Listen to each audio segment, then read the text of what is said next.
Então, professor Fernando Abrúcio, fica à vontade. Esse aqui que... O tempo é seu. Isso. Bom, boa tarde a todos. Queria agradecer, na figura do Oscar, o convite da Escola de Direito. Um prazer estar aqui também. Acho que essa parceria com a Folha, aliás, com a parceria com todas as instituições importantes da sociedade, é um papel da Fundação. Nós estamos sempre conversando com jornais, associações da sociedade civil, empresariais, trabalhadores. Nosso trabalho é, obviamente, não só produzir conhecimento, mas produzir conhecimento imerso em sociedade.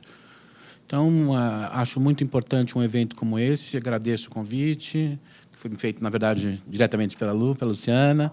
Eu vou fazer uma apresentação rápida aqui para falar mais sobre a questão da reforma do sistema partidário eleitoral, mas, em boa medida, a apresentação tenta mostrar o que é importante no debate do sistema partidário eleitoral e o que é insuficiente no debate do sistema partidário eleitoral quando você está pensando em representação, que é o tema geral da discussão aqui. Porque a gente tem que ter cuidado e saber o que é efetivamente importante e deve ser feito, ou não está sendo feito na reforma do sistema partidário eleitoral, mas saber dos seus limites. Acho que uma das coisas mais importantes da democracia é saber que algum grau de incerteza nas decisões faz parte das próprias regras do jogo. E saber que instituições não andam sozinhas. Alguns amigos cientistas políticos e advogados acreditam que instituições andam sozinhas. Eu não acredito. Acho que elas são muito importantes, mas elas têm uma interligação muito forte com o espírito da sociedade, a maneira como, historicamente, uma sociedade se organiza. Bom, feito isso... Bom, nós estamos falando, no fundo, quando falamos em reforma, em crise e representação, do modelo político da Constituição de 88. Claro que o Brasil tem tradições prévias à Constituição de 88, e a mais importante delas é que nós temos uma tradição democrática muito pequena ao longo do tempo. Então, nós temos que, primeiro, louvar o fato de que, no ano que vem, nós vamos completar 30 anos da Constituição de 88, com algumas pedras no meio do caminho, tudo bem, mas é o período democrático mais longo da história brasileira. Não é pouco. Então, acho que a gente tem que, primeiro, pensar nesse sentido. Segundo, em boa medida, do ponto de vista institucional, a Constituição de 88, na verdade, levou adiante algumas ideias que tinham aparecido antes da Constituição de 88, mas que, ao longo do século XX, por uma série de razões, nunca conseguiram ser efetivadas. Quer dizer, desde a Constituição de 1891, o Brasil supõe um sistema presidencialista, federativo, um sistema de checks and balances, se nós olharmos a história. Mas, por uma série de razões, isso não foi adiante. Do ponto de vista eleitoral, o nosso sistema, na verdade, dialoga fortemente com a reforma eleitoral de 32 de Assis Brasil. Quer dizer, o nosso pai do sistema eleitoral, que envolve voto obrigatório, sistema proporcional, justiça eleitoral, voto das mulheres, é a reforma Assis Brasil, que também não foi efetivada por uma série de razões.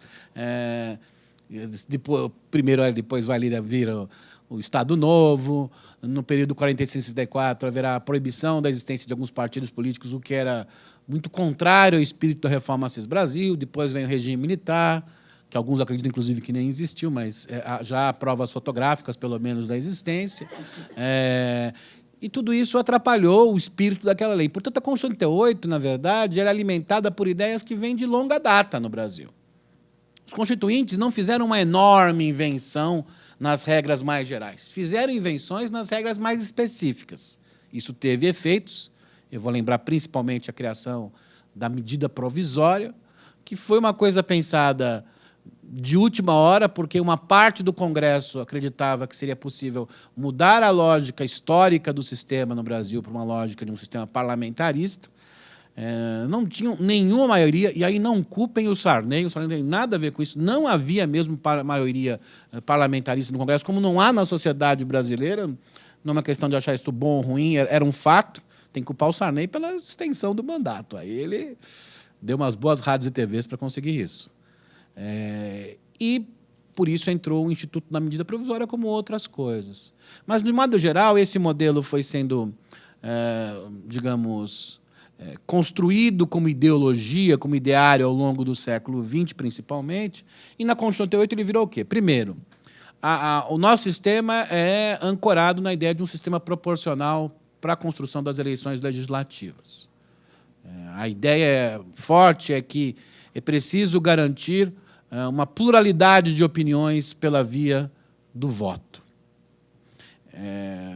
Então, isso se consolidou, ganhou na Constituição. Pode mudar ao longo da história, não há nenhuma proibição democrática quanto a isso, mas isso é que se consolidou e, nesse sentido, se adotou um sistema eleitoral muito parecido com as reformas que foram feitas no sistema eleitoral, baseado na Lei Assis Brasil, na década de 50. Então, foi fazendo ajustes aqui, nós criamos um sistema eleitoral proporcional de lista aberta e que, na sua grande parte, vigora até hoje. O sistema proporcional, por natureza, proporciona o multipartidarismo. Hoje, um cientista político alemão dava uma entrevista no jornal Valor sobre as eleições da Merkel e disse, olha, nosso sistema é um sistema proporcional personalizado, esse é o nome em alemão. Logo, é de se esperar que nós tenhamos multipartidarismo, é de se esperar que nós tenhamos sempre governos de coalizões. Isso é a natureza do nosso sistema e nós achamos isso bom. Eles estão convencidos disso. Às vezes a gente não está convencido mais nos dias atuais, mas estávamos convencidos em 88.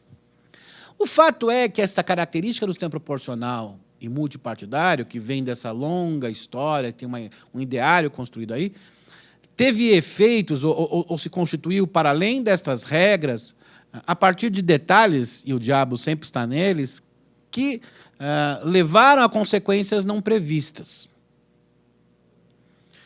O fato é que, eu lembrarei de 3 detalhes importantes. Primeiro, nós tínhamos uma grande preocupação em relação ao entulho autoritário. Era esse o argumento naquele período. Portanto, se tentou evitar o máximo possível limitações à vida partidária. Isto é bom. Nos Estados Unidos há quase 100 partidos. Mas a forma como a gente implementou isso levou a consequências não esperadas. Isso não é a cara do sistema proporcional necessariamente. Foi a forma como a gente interpretou a ideia de que deveria ter o máximo possível de liberdade partidária. Que, no fundo, significa... as pessoas acham que é fácil montar um partido. Não, não é fácil montar um partido, mas depois que você montou, é fácil sobreviver um partido. Muito fácil. Maravilhoso, excelente. É, junto com as igrejas, um dos melhores negócios do país.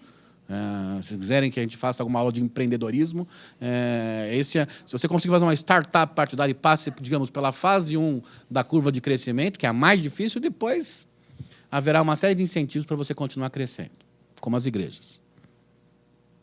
Um segundo detalhe importante é que também imaginávamos que deveria ser importante criar as condições mais igualitárias possíveis para a competição partidária. E, nessa linha, 2 coisas foram muito importantes. O financiamento de campanha, ou melhor dizendo, o financiamento dos partidos, mais precisamente, perdão, e o tempo de rádio e TV.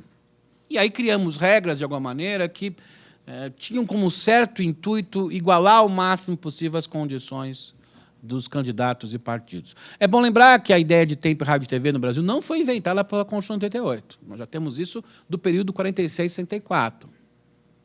O Brasil é um país bastante, digamos, acima do seu tempo. A campanha eleitoral, década de 50, muito rádio. Na década de 60, a TV já começou a ser importante em campanha no país. Há um célebre embate de campanha de TV entre Magalhães Pinto e Tancredo Neves na campanha governador de Minas Gerais, no início da década de 60.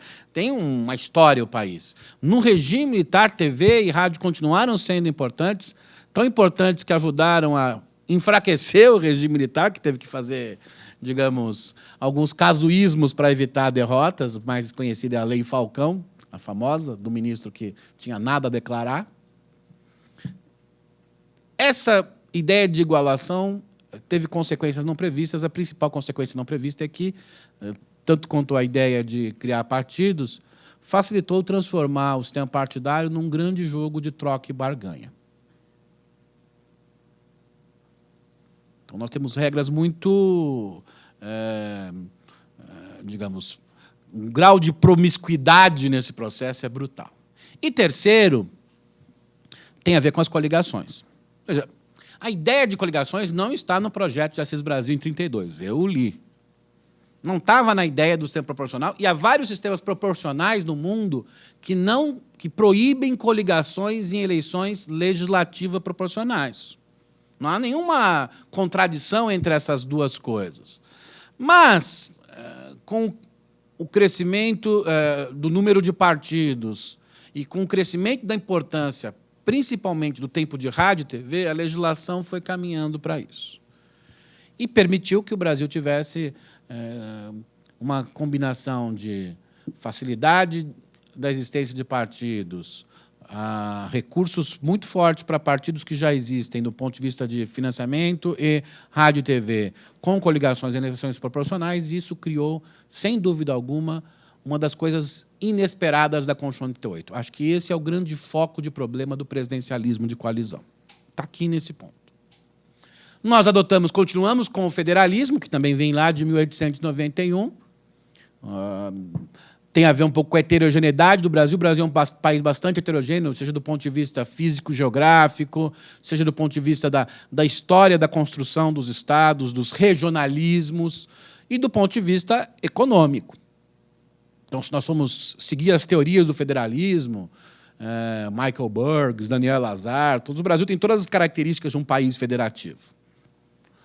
O fato é que, do ponto de vista que nos interessa aqui, haveria outras discussões, mas do ponto de vista que nos interessa aqui, houve, de um lado, instrumentos do federalismo para equilibrar as relações entre governo federal e os governos subnacionais, né, um Senado bicameral, uma alta desproporção em termos de proporcionalidade na Câmara, a própria possibilidade de usar as ADINs no Supremo Tribunal Federal pelos estados tem um papel importante no controle federativo. A questão é que, e acho que nós temos que ter, de alguma forma, algum desbalance. Todas as federações têm algum desbalanceamento do ponto de vista da relação um cidadão, um voto. Todas, sem exceção. Nos Estados Unidos, se fôssemos seguir a regra um cidadão, um voto, o Havaí não teria nenhum representante na Câmara dos Comuns, Câmara dos Representantes. Só que o Brasil colocou uma desproporcionalidade um pouco maior.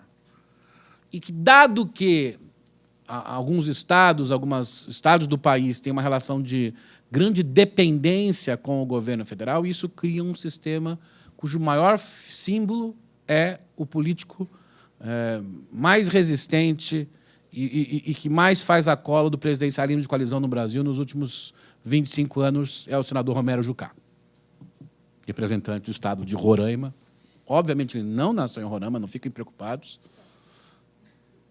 mas que mostra como esse sistema pode criar algumas perversões no meio do caminho. E, do ponto de vista do presidencialismo, eu acho que o Brasil criou um sistema que, de fato, tem muitos instrumentos de poder nas mãos do executivo. Eu citei a medida provisória, mas é bom lembrar que, do ponto de vista da distribuição dos cargos públicos e do orçamento, também há um poder muito grande do poder executivo. Lembrem-se que, nos Estados Unidos, pátria-mãe da ideia do presidencialismo, o executivo apenas pode aprovar ou vetar in toto um orçamento aprovado pelo legislativo. Tem um poder importante, sem dúvida alguma, o executivo. Mas acho que nós estamos esquecendo que, do outro lado, também tem poderes de equilíbrio do legislativo. A presidente Dilma que o diga, o presidente Collor que o diga. Não podemos ignorar isso. O problema do nosso presidencialismo não é o excesso ou a falta de poder entre esses dois. O problema do presidencialismo brasileiro é o tipo de imbricamento que há entre os poderes. É isso que nós temos que entender melhor. Claro, e termino essa parte, vou mais rapidamente para as outras, claro que também um ator novo, não é o ator que eu estudo, estou falando na terra, digamos, de quem estuda mais isso, que é todo o sistema de justiça, isso tem tido uma importância muito grande no presidencialismo brasileiro. Para o bem e para o mal, eu acho que ter um Supremo Tribunal Federal forte é muito importante para a democracia. Há problemas na maneira como ele funciona. Isso é uma outra discussão. Mas a gente precisa ter um sistema de justiça, se nós quisermos levar adiante a ideia dos checks and balances forte. Ter um Ministério Público forte é muito importante. A maneira como o Ministério Público funciona traz problemas. E aí não estou nem pensando na questão imediata, quem vai ser condenado, processado. Eu estou pouco preocupado, digamos, com os nomes. Eu acho que a forma individualista, pouco responsável, como o sistema de justiça funciona em parte das suas engrenagens, é muito preocupante no longo prazo. Não preciso falar do curto prazo. Nós temos que começar a pensar nisso.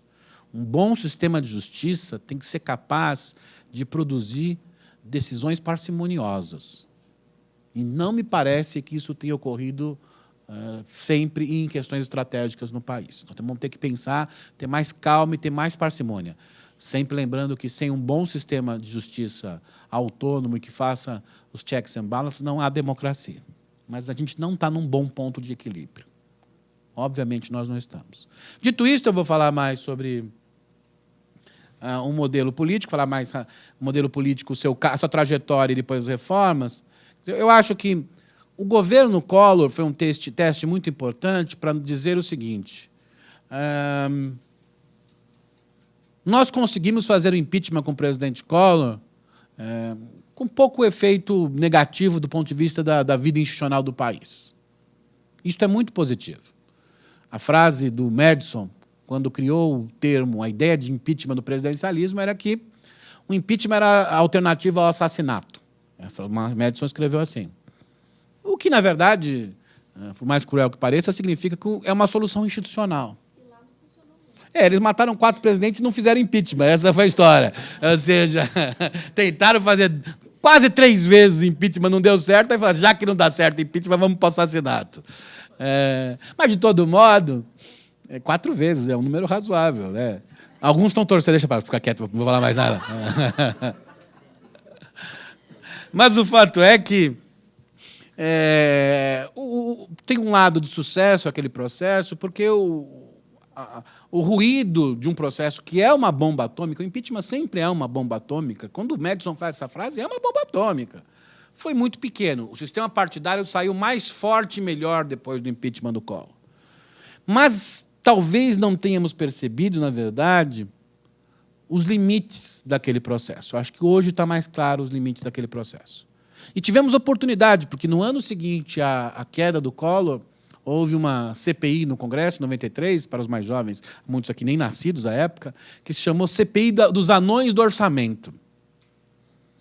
Anões, esse mundo politicamente correto pode parecer, né, um preconceito. Por que anões não podem ser representados e participar do legislativo no Brasil? Não é que eles eram parlamentares de baixa estatura, em vários sentidos. A CPI mostrou coisas muito importantes, tal, teve algumas soluções institucionais derivadas da CPI, mudança, inclusive, no direito administrativo, tal, mas alguns foram punidos e outros não. Um que sobreviveu foi o Gedel. O Gedel estava lá. Ele era um dos anões do orçamento, inclusive o apelido que o Odebrecht deu a ele, um pouco lembra isso, eu não vou falar do apelido porque, digamos, não é uma coisa educada para falar essa hora. Mas o que a gente não percebeu é que havia o imbricamento entre os poderes produzia problemas muito grandes e que, na hora em que o impeachment colocasse em questão o imbricamento entre os poderes, talvez as consequências fossem piores. Naquele momento, o impeachment foi positivo porque o presidente era um completo outsider. E mais, não foi colocado, embora o presidente da Câmara, no meio daquele processo, depois do processo, quando vem a CPI dos anões do orçamento, o presidente Ibsen Pinheiro também tenha caído, não se colocou o núcleo principal do sistema político em questão. Houve mudanças depois do Collor, eu acho que as duas mais importantes são a coincidência de mandatos e depois a reeleição.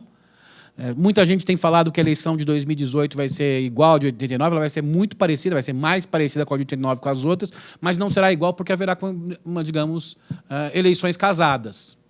Então, se o Dória quer ser candidato, ele precisa ter candidato a governador em cada um dos estados. Se o Bolsonaro quer ser candidato, fazer o quê? É a democracia. tem que ter candidato a governador em todos os estados. E isso não é simples. Poucas pessoas estão levando isso em consideração. Ou seja, existe uma força, digamos, centrípeta do sistema político quando há esse casamento entre eleições que, de alguma forma, controla os outsiders, embora não elimine a chance deles existirem. A reeleição também está aí em jogo, né? Acho que a reeleição criada no primeiro mandato do presidente Fernando Henrique Cardoso. Eu sou super favorável à reeleição, acho uma bobagem esse debate no Brasil. A ideia de que você, não tendo reeleição, faz grandes renovações, não suporta nenhum teste empírico. Nenhum teste empírico. Olhem para a Câmara dos Deputados hoje, os filhos dos políticos. É assim que se faz no Brasil há décadas. Então, vem com essa, porque eu me lembro, eu sou do estado de São Paulo, quando, em 1990, o governador Quércia elegeu o Fleury, que era um completo desconhecido, o jornal do Estado de São Paulo perguntou, ele estava brigado com o Estadão naquela época, o que ele achava daquilo. Ele falou assim, simples, quebrei o Estado, mas elegi meu sucessor. Não vai ser tirando a reeleição que você vai mudar isso. Ao contrário, acho que a reeleição é um instrumento dos eleitores. Isso é uma bobagem brutal. Acho que a gente tem que controlar o restante do sistema político, melhorar o restante do sistema político. A Merkel vai entrar no seu 4º mandato. Ninguém na Alemanha está discutindo isso. Nos Estados Unidos, até o final da Segunda Guerra Mundial, não havia limitações de mandato. Só foi criado porque os republicanos ficaram com medo dos democratas. Tem que lembrar a história. Roosevelt é eleito para a 4ª eleição, não assume porque morre. Ele é eleito 4 vezes, o único na história dos Estados Unidos. Até então só havia presidentes eleitos 2 vezes. E os republicanos falam assim, dá de surgir um novo populista igual ao Roosevelt, começa a falar dos pobres, etc. Melhor a gente evitar isso. Foi isso, eles criaram um limite de reeleição. Aí sim, acho que até razoável, tal, uma eleição apenas, tudo bem. Mas a ideia principal de que não deve haver reeleição me parece uma bobagem. Nós tivemos, na verdade, uma grande estabilidade política durante um período de 16 anos. Essa estabilidade foi diminuindo aos poucos. Eu diria que boa parte dessa estabilidade teve a ver com a capacidade dos presidentes, o presidente Fernando Henrique e o presidente Lula, em lidar com esses instrumentos. É difícil encontrar lideranças com tanta capacidade de organizar o sistema como os dois. A tendência é que talvez tenhamos mais dificuldades para frente. Claro que essa estabilidade trouxe ganhos ótimos para o país, mas teve custos. Eu acho que hoje a gente tem mais clareza que é preciso entender que há características do presidencialismo de coalizão que devem ser mudadas, não porque não se deva ter um presidencialismo de coalizão, mas porque essas características transformam a coalizão num grande problema. Meu tempo... Opa, sempre apertei errado de novo. Se nós pensarmos um pouco no impeachment, é possível pensar que, digamos, fazer 2 perguntas.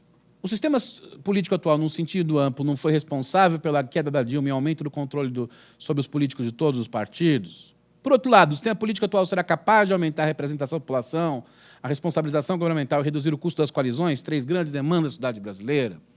Diante disso, o Senado fez um projeto, fez uma discussão, vou falar muito rapidamente, depois a gente pode ir no debate falar, porque aí não vai dar tempo também,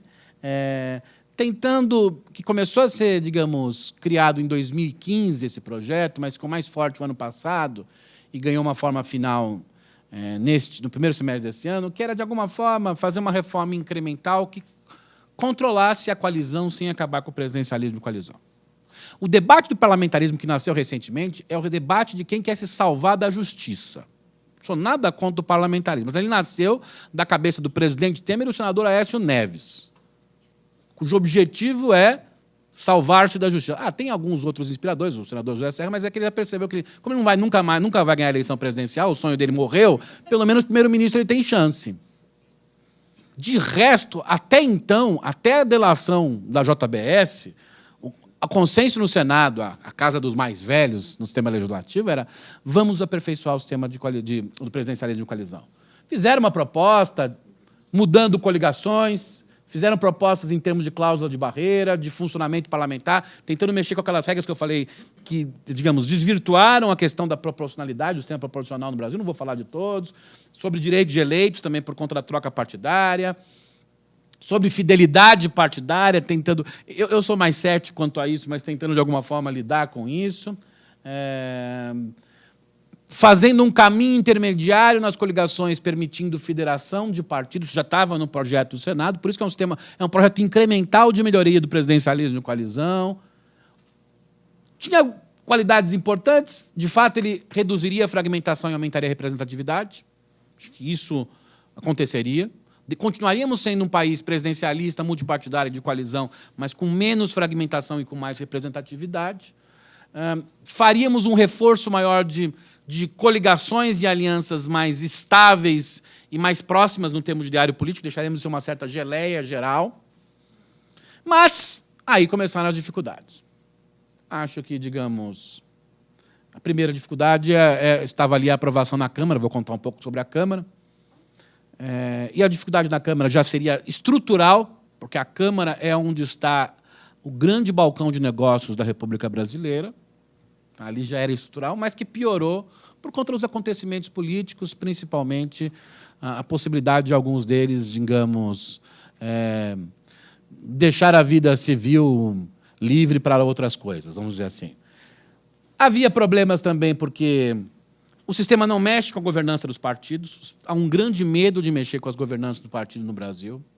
E eu acho que a gente tem que começar a discutir a governança dos partidos. Isso é um problemaço no Brasil.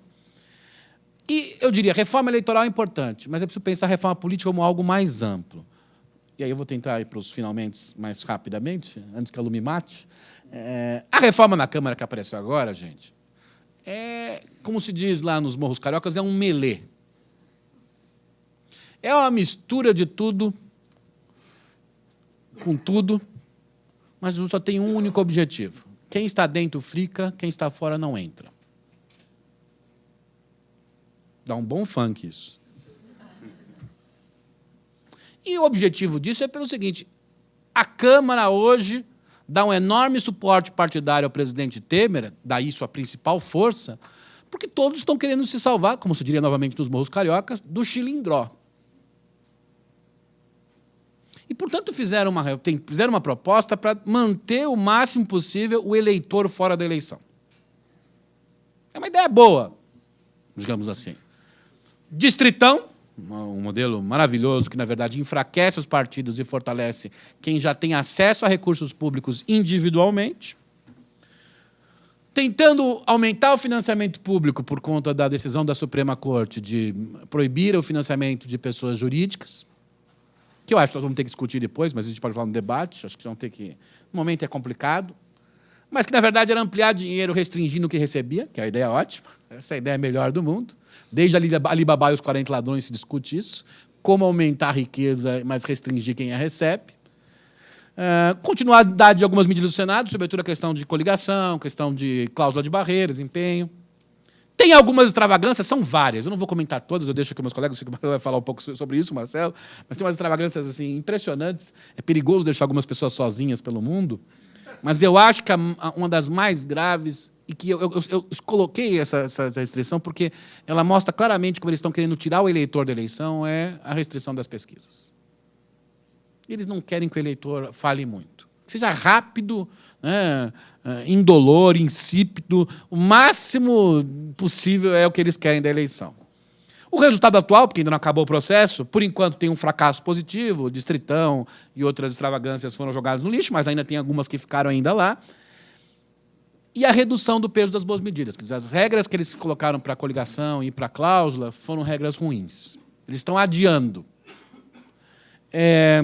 A grande pergunta é para quê e para quem serve a reforma política. E aí eu diria a vocês que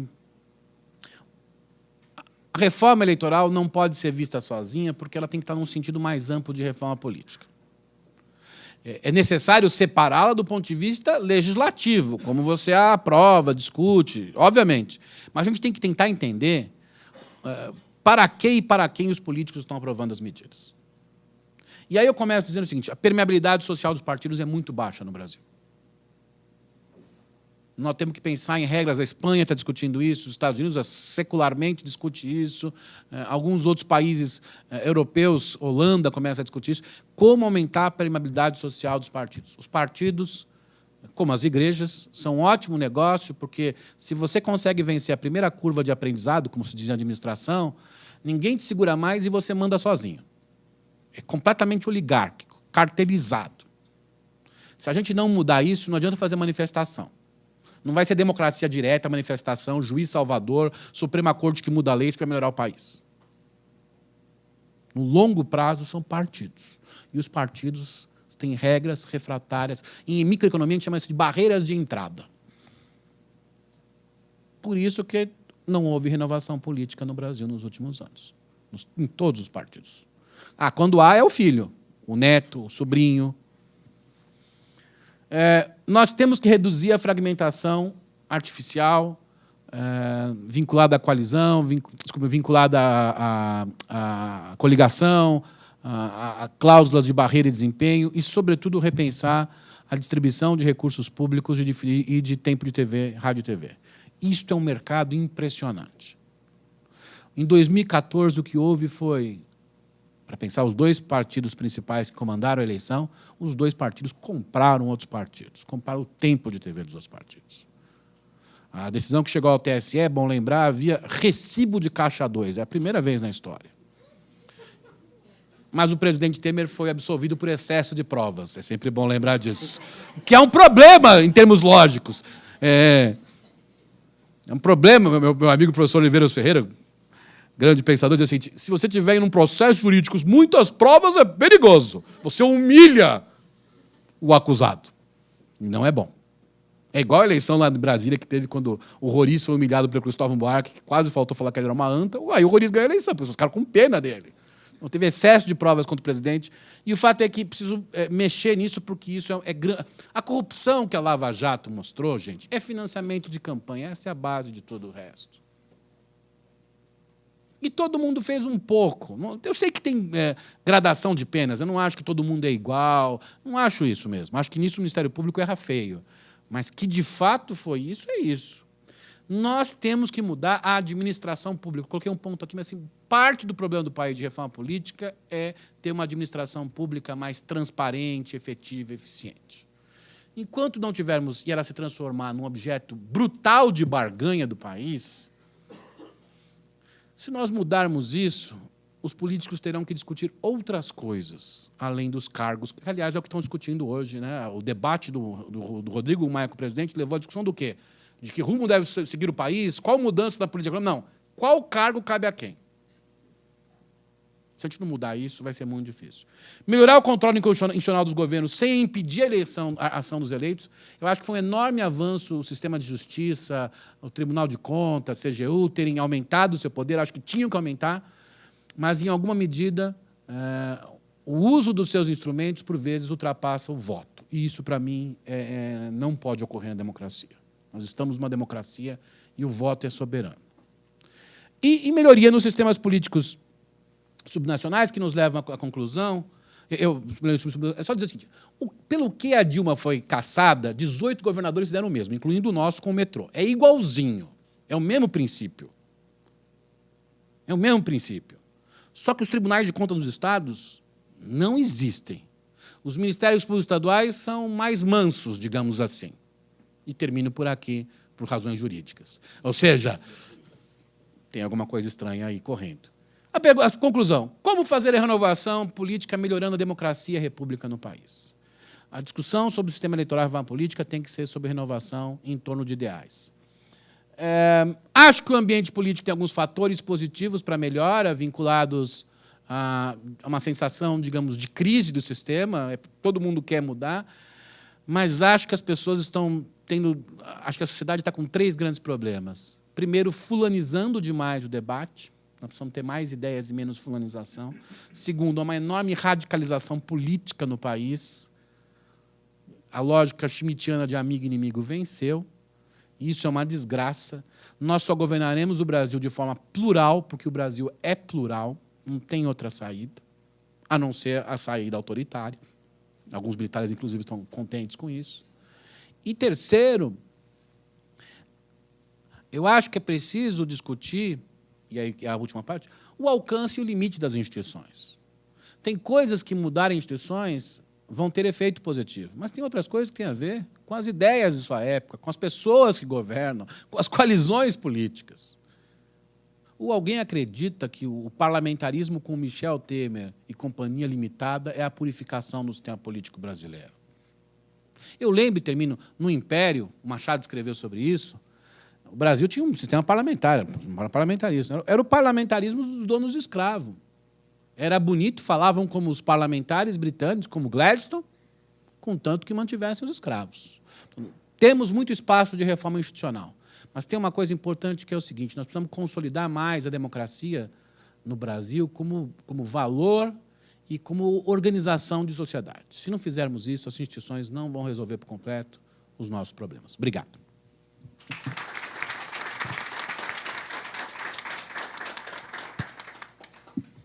Em primeiro lugar, muito obrigada, professora Brúcio.